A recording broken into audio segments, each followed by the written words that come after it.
Hello students, welcome to our channel a little help. तो students, आज हम start करने जा रहे हैं आपकी क्लास 7 की हिस्ट्री की बुक अवर पास सेकंड का chapter first, that is tracing changes through 1000 years. तो स्टूडेंट्स, इस चैप्टर में क्या क्या पढ़ना है मैं आपको पहले वो बता देती हूँ। तो इस चैप्टर में हम मेडिवल हिस्ट्री स्टार्ट करने जा रहे हैं। क्लास 6 में आपने एंशियन हिस्ट्री पढ़ी, जिसमें आपने स्टोन एज पढ़ा, पैलियोलिथिक, नियोलिथिक, मीसोलिथिक पीरियड पढ़ा, चारकोलिथिक, इंडस वैली सिविलाइजेशन पढ़ा। यहाँ मेडिवल हिस्ट्री पढ़ेंगे हम, और मेडिवल हिस्ट्री यहाँ पे अपन 1000 ईयर्स जो हैं वो 1000 ईयर्स 700 से 1750 तक का लेंगे, और उनमें क्या क्या चेंजेस आए उन 1000 ईयर्स में, कैसे डिफरेंट लोग आए, different society, different rulers, different type of sculptures, उनके फूड, ये सारी चीज़ों के बारे में पढ़ेंगे। तो स्टूडेंट्स, ये तो आपको पता ही होगा कि हिस्ट्री को 3 पार्ट में डिवाइड करके हम लोग पढ़ते हैं। First ancient history, then medieval history, then modern history.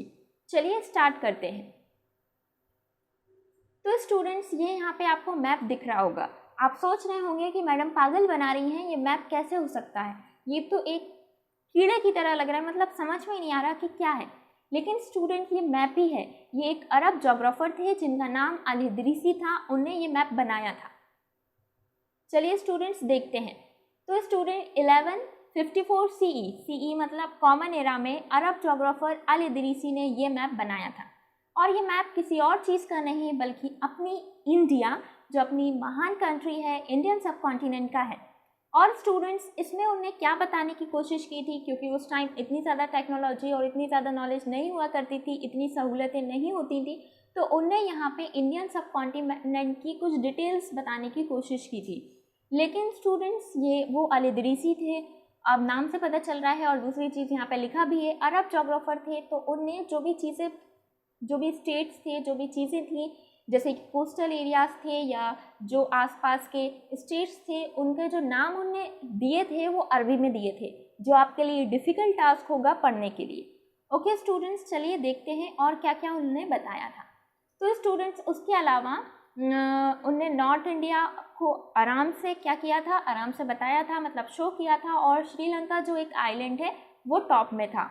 और सारी प्लेसेस कैसे मार्क की थी, उन्हें अरेबिक में मार्क की थी। ये देखिए, जो टॉप मोस्ट पोजीशन है वो किसको दी गई है, श्रीलंका जो आइलैंड है उसको दी गई है ये। ओके स्टूडेंट्स, तो इस मैप में आपको इतना ज़्यादा समझ में नहीं आ रहा होगा, लेकिन अभी आपको एक और मैप दिखाएंगे जिसमें आप डिटेल से समझ सकते हैं कि क्या क्या चीज़ें दी गई है। तो ये मैप आप एक बार फिर से रिवाइज कर लिए। ये मैप 1154 सीई में बनाया गया था। किसने? अरब जोग्राफर अल इदरीसी ने बनाया था। कौन सा मैप था स्टूडेंट? इंडियन सब कॉन्टिनेंट का। चलिए, अब मैं नेक्स्ट पेज में जाने से पहले आपको एक और चीज़ बता देती हूँ जो इम्पोर्टेंट है। आपने कार तो देखी होगी। अब अगर आपने कार देखी है तो मैं क्या करूँ, अगर आपसे बोला जाए कि एक कार 40 किलोमीटर ट्रेवल कर रही है, तो वो किस स्पीड से कर रही है, कितना डिस्टेंस कवर कर रही है, उसका ग्राफ बनाओ, तो आप आराम से 2 लाइनें खींच के एक्स एक्सिस पे वैल्यू लेके, वाई एक्सिस पे वैल्यू लेके और ग्राफ बना देंगे। लेकिन स्टूडेंट्स, एक इंसान होते हैं, वो इंसान जो अपने दिमाग के ग्राफ को खराब करते हैं, वो कोई और नहीं, कार्टोग्राफर होते हैं। कार्टोग्राफर वो कोई भी पर्सन, वो कोई भी इंसान होता है जो क्या करता है, मैप्स को बनाता है। आपने वेरियस टाइप ऑफ मैप्स देखे होंगे, इंडिया का मैप, एशिया का मैप, यूरोप का मैप, आप जिस स्टेट में रहते हैं उसका मैप। लेकिन स्टूडेंट्स, कभी आपने सोचा नहीं कि ये मैप किसने बनाया? ये मैप कार्टोग्राफर्स बनाते हैं। ओके स्टूडेंट्स, चलिए आगे आते हैं। तो स्टूडेंट्स, ये सेकंड मैप है। ये मैप में आप आराम से देख सकते हैं कि ये कोस्ट लाइन एरियाज है और ये बाकी चीज़ें, ये दूसरे स्टेट है इंडिया के, तो आराम से आप डिस्टिंग्विश कर सकते हैं। तो स्टूडेंट्स, ये मैप भी किसका है? ये मैप भी इंडियन सब कॉन्टिनेंट का है। अब स्टूडेंट्स, जो आपने पहले मैप देखा और ये मैप देखा, इसमें तो ज़मीन आसमान का क्या है, फ़र्क है, डिफरेंस है। अब देखते हैं ये मैप किसने बनाया था। ये मैप स्टूडेंट्स किसी और ने नहीं बल्कि एक फ्रेंच कार्टोग्राफर ने बनाया था, जो कब बनाया था? 1720 में बनाया था। और स्टूडेंट्स, ऑलमोस्ट 600 साल बाद, 600 ईयर्स बाद, जो अल इदरीसी का मैप था उसके बाद ये बनाया गया था। और यहाँ पे आराम से आप देख सकते हैं कि कैसे कोस्टल एरियाज़ हैं, कहाँ दूसरे स्टेट्स हैं, कहाँ श्रीलंका है, बाकी Arabian C, bay of Bengal, ये सारी चीज़ें, डिटेल स्ट्रक्चर दिया था उन्हें इंडियन सब कॉन्टिनेंट का। अब दूसरी चीज़ें मैं आपको बताऊं तो ये मैप जो था वो यूरोपियन सेलर्स जो थे वो यूज़ करते थे, मर्चेंट्स यूज़ करते थे उनके वोयाजेस में। अब आप सोचेंगे ये क्या होता है, तो स्टूडेंट्स जब पहले एंशिएंट टाइम में, मिडिवल टाइम में इतनी ज़्यादा ट्रांसपोर्ट की सहूलतें नहीं थी, तो लोग शिप जो पानी के जहाज़ होते हैं उनसे ट्रैवल करते थे एक जगह से दूसरी जगह। तो उनको एक डायरेक्शन, उनको एक मैप तो चाहिए होता था कि उनको किस डायरेक्शन में जाना है, किस डायरेक्शन में कौन सी कंट्री है, ये सारी चीज़ें। तो उसके लिए वो कौन से मैप को यूज़ करते थे, फ्रेंच कार्टोग्राफर के मैप को यूज़ करते थे। कौन सा मैप, ये जो मैंने अभी आपको बताया। ओके स्टूडेंट्स, चलिए बिना टाइम वेस्ट किए आगे आते हैं। तो स्टूडेंट्स आपको मैंने दो मैप दिखाए, पहला अल-इदरीसी का मैप था, दूसरा मैप किसका था, फ्रेंच कार्टोग्राफर का, जो 1720 में बनाया गया था। तो एक बात तो आपको समझ में आई होगी कि जो साइंस थी कार्टोग्राफी की दो अलग अलग पीरियड में, वो क्या थी, वो टोटली डिफरेंट थी, 600 साल पहले और 600 साल बाद। तो स्टूडेंट्स जब भी कोई भी हिस्टोरियंस जो होते हैं, जब कोई भी डॉक्यूमेंट्स को रीड करते हैं या मैप को रीड करें, तो उनको एक तरीके से अच्छे से और बहुत ही क्या सावधानी बरतते हुए रीड करना चाहिए।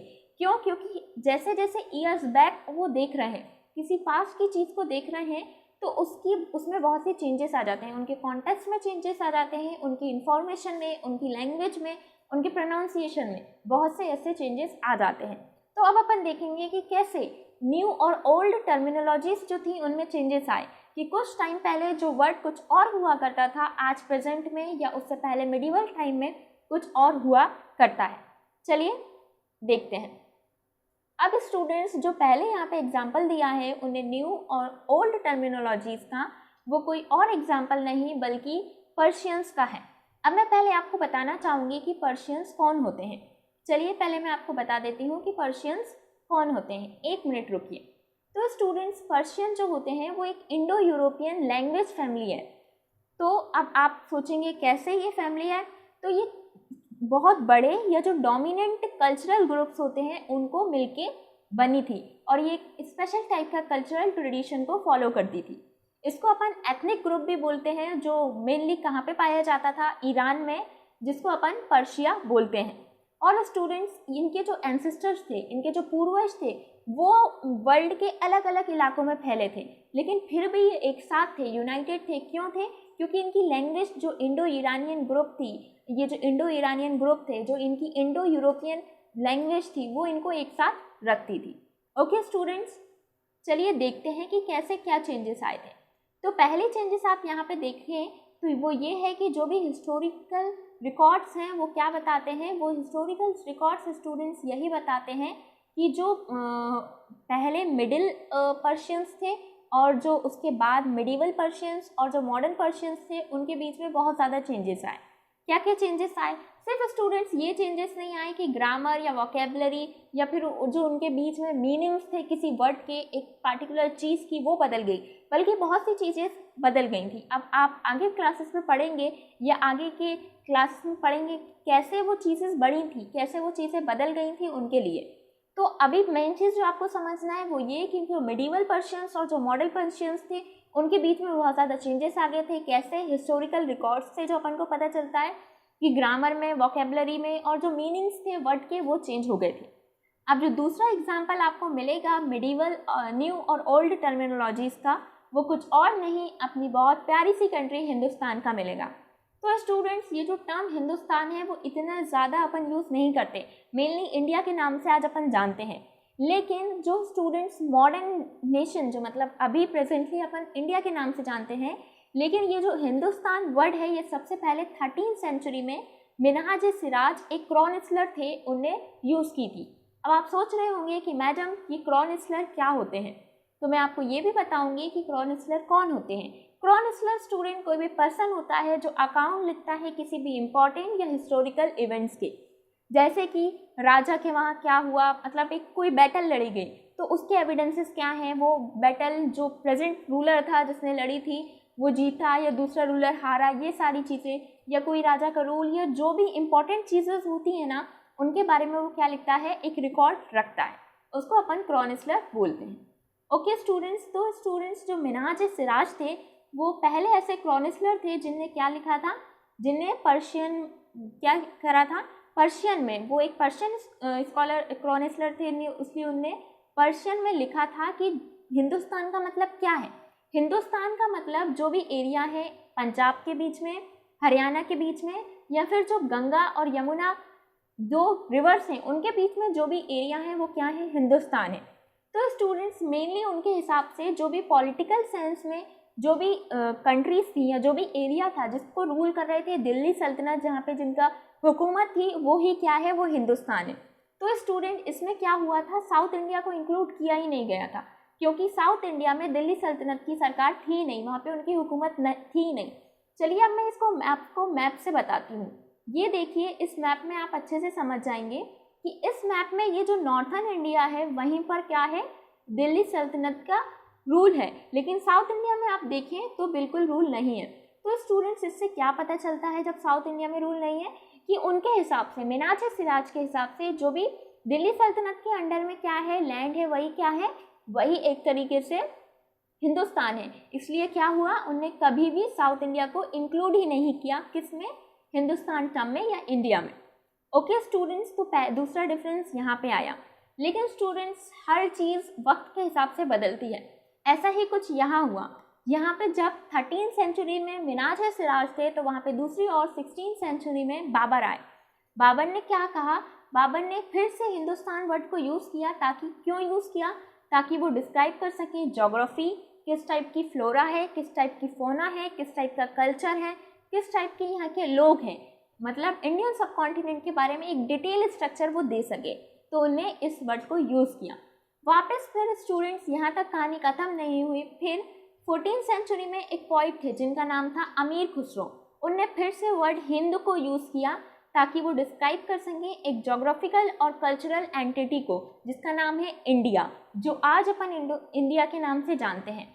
लेकिन जो स्टूडेंट हिंदुस्तान वर्ड है वो एक पॉलिटिकल और नेशनल मीनिंग कैरी नहीं करता था जैसे आज करता है। आज अपन हिंदुस्तान या इंडिया बोलेंगे तो मतलब हमारी लैंड, हमारी ज्योग्राफी, हमारा पॉलिटिकल सिस्टम, हमारी इकोनॉमिक सब आएगा। लेकिन पहले ऐसा नहीं होता था। पहले किसी ने कुछ कह दिया, किसी ने कुछ कह दिया। जैसे मिनाज-ए-सिराज ने कहा कि जो दिल्ली सल्तनत के अंडर लैंड है वही हिंदुस्तान है, लेकिन फिर बाबर ने क्या कहा, ज्योग्राफी और फौना और कल्चर के हिसाब से डिस्टिंग्विश किया। ओके स्टूडेंट्स, तो इससे आपको क्या पता चलता है, इससे ये पता चलता है कि टाइम से हिसाब से जो वर्ड हैं, जो टर्मिनोलॉजीज हैं, उनकी मीनिंग, उनका जो मतलब होता है वो एक तरीके से टोटली चेंज हो जाता है। ओके स्टूडेंट्स, अब आपको और हंसी आएगी एक और चीज़ जानकर। वो चीज़ ये है कि स्टूडेंट्स, हिस्टोरियंस जो भी आज यूज़ करते हैं उसके बारे में अपन को केयरफुल होना चाहिए। जो भी टर्म्स वो यूज़ करते हैं, डिफरेंट थिंग्स, क्योंकि जो भी आज वो यूज़ करते हैं उसका एक डिफरेंट मीनिंग होता था पास्ट में। अगर स्टूडेंट्स एग्जाम्पल लेके बताया जाए तो आज फॉरेनर का मतलब क्या होता है।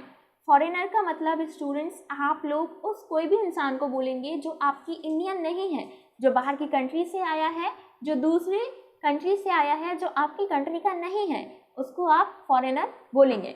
लेकिन स्टूडेंट्स, एक नई चीज़ आपको ये पता चलेगी कि मिडिवल पीरियड में फॉरेनर कोई बाहर का इंसान नहीं होता था, बल्कि वो कोई भी इंसान होता था जो आपके विलेज या आपके कल्चर या आपकी छोटी सी सोसाइटी के बाहर से आया हो।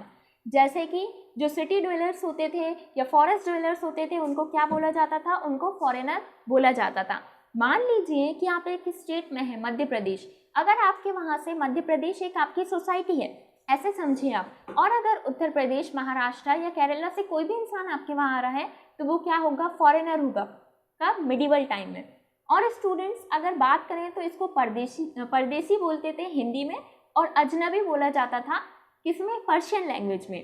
तो स्टूडेंट्स, उनके लिए कोई भी सिटी ड्वेलर हो चाहे फॉरेस्ट ड्वेलर हो, ये सब क्या होते थे, फॉरेनर्स होते थे। लेकिन आज आपके लिए फॉरेनर्स नॉन इंडियंस होते हैं। ओके स्टूडेंट्स, तो इससे आपको पता चल सकता है कि कैसे एक टर्म के डिफरेंट मीनिंग्स होते हैं टाइम के हिसाब से। और स्टूडेंट्स, अभी अपन फॉरेनर को कुछ और समझते हैं, क्या पता 50, 10, 40 साल बाद इसका मीनिंग भी बदल जाए। चलिए आगे आते हैं, हिस्टोरियंस एंड देयर सोर्सेज। तो स्टूडेंट्स, यहाँ पे आपको पता चलेगा कि कैसे जो हिस्टोरियंस होते हैं वो कैसे, जो सोर्सेज, उनको क्या क्या चीज़ें होती हैं जिनसे उनको पता चलता है पास्ट के बारे में और सारी चीज़ों के बारे में।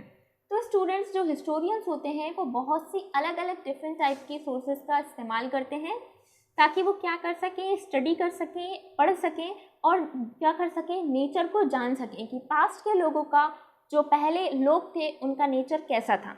तो स्टूडेंट्स, अगर आपको जो गुप्ता डायनेस्टी के बारे में बताया जाएगा, ये इस क्लास 7th में आपको पढ़ाया जाएगा गुप्ता डायनेस्टी या हर्षवर्धन के बारे में, तो स्टूडेंट्स इनके बीच का जो टाइम पीरियड था 700 से 750, जो मैंने अभी आपको स्टार्टिंग में बताया था कि ये मिडिवल हिस्ट्री का टाइम पीरियड था। तो यहाँ पे बहुत से ऐसे चेंजेस आए थे। तो अब देखते हैं क्या क्या चेंजेस आए थे और क्या आना चाहिए। चलिए स्टार्ट करते हैं।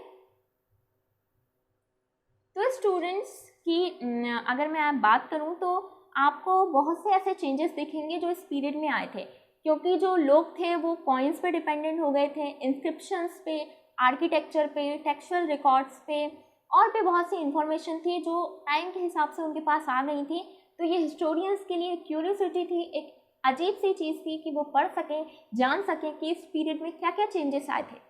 क्योंकि स्टूडेंट एंशियंट हिस्ट्री से जब आप मिडिवल के फेस में आएंगे तो बहुत से चेंजेस होंगे, बहुत सी एक नई टेक्नोलॉजीज, नई थिंकिंग, नए विचार, बहुत सी ऐसी चीज़ें आपको मिलेंगी। तो स्टूडेंट्स क्या है कि जो number of variety of textual records historians को मिले, उससे क्या हुआ, उनके लिए आसानी पैदा हो गई कि वो एक अवेलेबल इंफॉर्मेशन को कलेक्ट कर सके। लेकिन स्टूडेंट्स उस पीरियड में क्या था, उस पीरियड में जो पेपर था वो बहुत ही ज़्यादा चीपर था, मतलब सस्ता हुआ करता था। चलिए आगे आते हैं। और बहुत ज़्यादा वैरायटी में, बहुत ज़्यादा अमाउंट में अवेलेबल हुआ करता था। और स्टूडेंट्स इससे आपको और क्या पता चलेगा, इससे आपको ये पता चलेगा कि उस टाइम जो 700 से अपन 750 के बीच के टाइम पीरियड को बात कर रहे हैं, वहाँ पे लोग क्या करने लगे थे, जो होली टेक्स्ट थे उनको लिखने लगे थे। जैसे बाइबल है, ऋग्वेदा है, महाभारत, या जो दूसरी होली बुक्स हैं उनको लिखने लगे थे हाथों से, क्योंकि प्रिंटिंग प्रेस नहीं हुआ करती थी। तो जो लोग हुआ करते थे वही क्या करते थे, कॉपी किया करते थे। जैसे आप अपने फ्रेंड के होमवर्क से अपने होमवर्क को कॉपी करते हैं।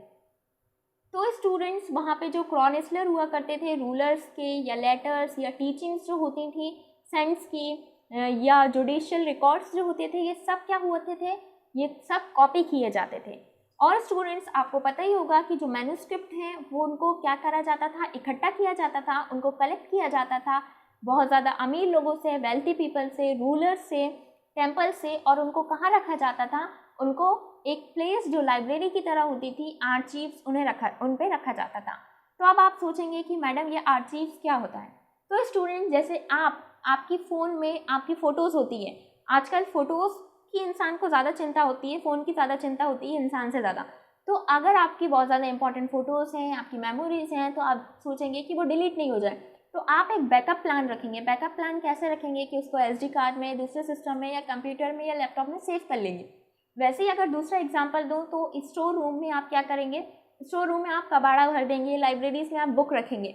तो ऐसे ही एक हर चीज़ को रखने की एक जगह होती है। तो वैसे ही जो स्टूडेंट्स मैन्युस्क्रिप्ट होती थी उनको रखने के लिए प्लेस क्या होती थी, आर्चीव्स हुआ करती थी। आर्चीव्स क्या होती है स्टूडेंट्स, वो कोई भी प्लेस जहाँ पे डॉक्यूमेंट्स और मैन्युस्क्रिप्ट को स्टोर किया जाता है, रखा जाता है।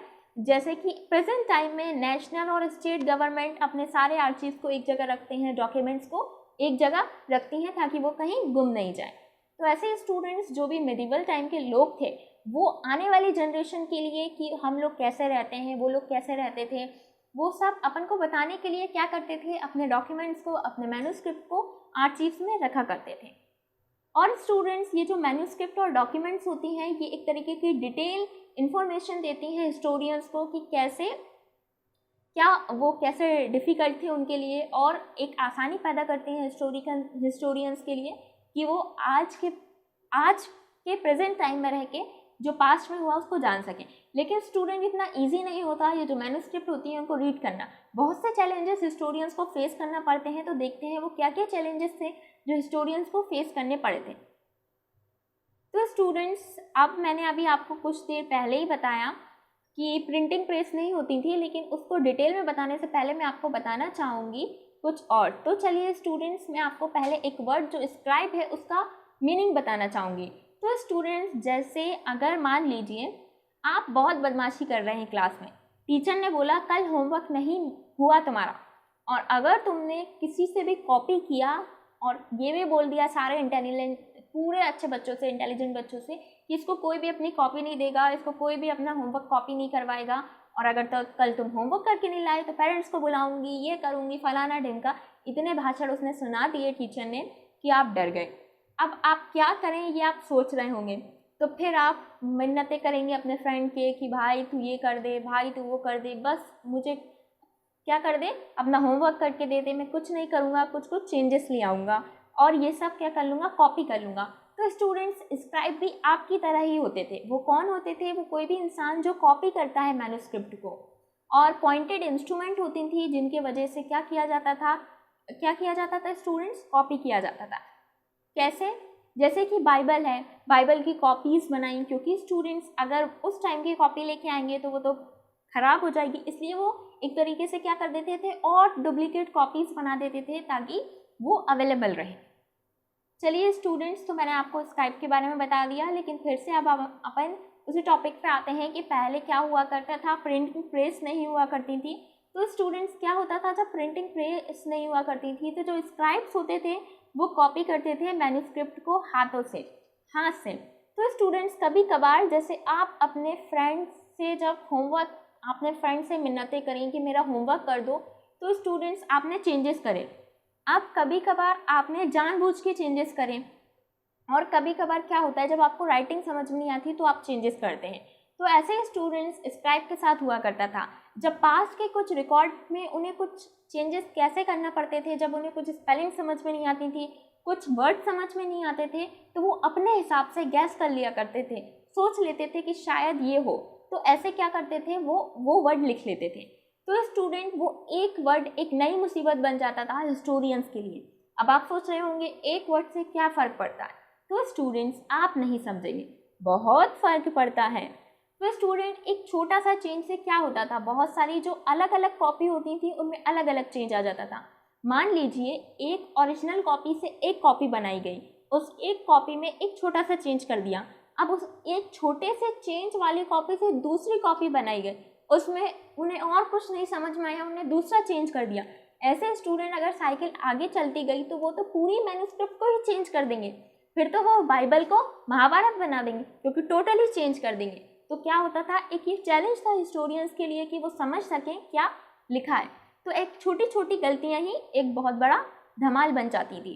तो स्टूडेंट्स, स्मॉल चेंजेस जो होते थे वर्ड में, सेंटेंसेस में, ये सब क्या होते थे, सेंचुरीज के हिसाब से बहुत ज़्यादा सालों के बाद क्या बन जाते थे, एक बहुत बड़ा बॉम्ब।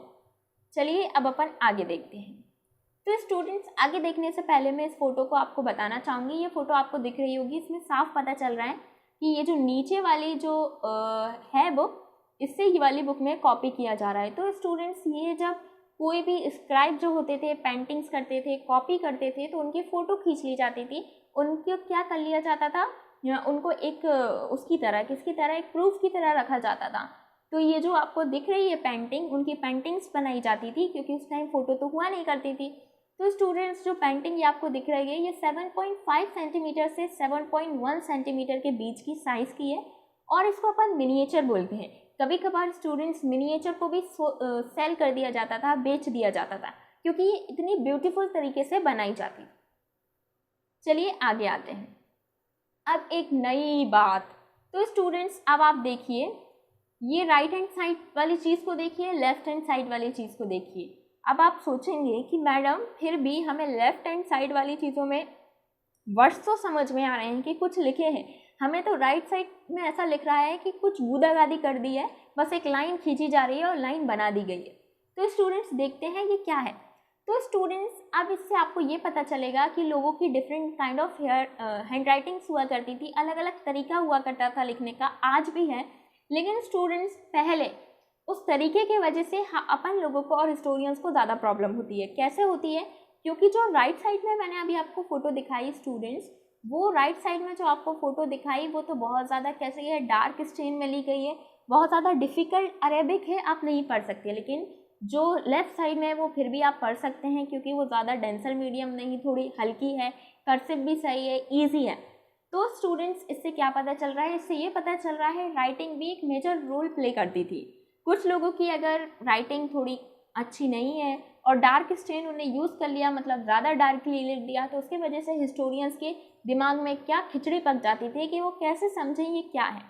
तो स्टूडेंट्स, एक सेम टेक्स्ट, मतलब एक अगर ए फॉर एप्पल है, ए फॉर एप्पल अगर एंशियंट हिस्ट्री में लिखा गया, तो अगर जो स्क्राइब्स होते थे, जो मैन्युस्क्रिप्ट, ये सारी चीज़ें उसको बी फॉर बॉल बनाने में टाइम नहीं लगाती थी मिडिवल टाइम में। क्यों? क्योंकि स्टूडेंट्स राइटिंग अलग होती थी, लोग गैस करते थे, तो उन्हें समझ में नहीं आता था क्या करना है, कौन सा वर्ड कैसे लिखना है। ओके स्टूडेंट्स, तो यहाँ पे सीरियस प्रॉब्लम खड़ी हो जाती थी, एक तूफान सा आ जाता था, एक क्या आ जाता था, तूफान आ जाता था, किसके लिए? हिस्टोरियंस के लिए और सबके लिए, कि जो ओरिजिनल मैन्युस्क्रिप्ट हैं वो क्यों इतनी डिफरेंट हैं और जो मेन मैन्युस्क्रिप्ट है उससे, मतलब जो कॉपी है और जो ओरिजिनल है वो दोनों क्यों इतने डिपेंडेंट नहीं है, वो दोनों एक जैसे क्यों नहीं है, वो अलग अलग क्यों है। तो स्टूडेंट्स, जो कॉपीज़ होती थी वो कभी कभार ऑलमोस्ट क्या मिलती थी, ऑलमोस्ट अलग मिलती थी, और जो ओरिजिनल होती थी वो थोड़ी सही मिलती थी। तो स्टूडेंट्स, इसके वजह से क्या हुआ, जो हिस्टोरियंस थे उन्हें क्या, हिस्टोरियंस को बहुत ज़्यादा डिफ़िकल्टीज आने लगी कि वो मैन्युस्क्रिप्ट के वर्जन्स को अलग अलग यूज़ करें। क्योंकि स्टूडेंट्स, अगर 10 कॉपी हैं तो अब क्या करना पड़ता था, हिस्टोरियंस को 10 अलग अलग कॉपी रीड करना पड़ती थी, ताकि उन्हें पता चल पाए, उन्हें समझ में आ सके कि इस वर्ड का क्या मतलब है।